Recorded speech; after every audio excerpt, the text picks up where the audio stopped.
Assalomu alaykum azizlar. Bugungi ishimizni o'rnatib topshirish jarayonidamiz.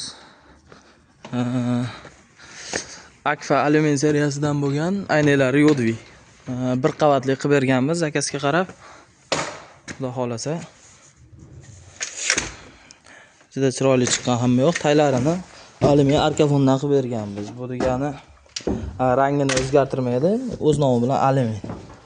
Xo'p, padagonniylari bilan bo'lgan.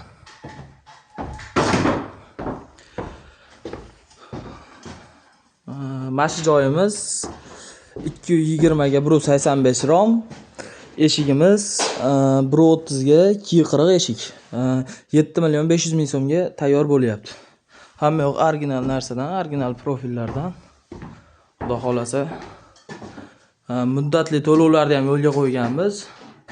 Kimda kim qiziq bo'lsa, pastdagi nomerlarga telefon qilinglar yoki Telegramdan aloqaga chiqsalaring ham bo'laveradi.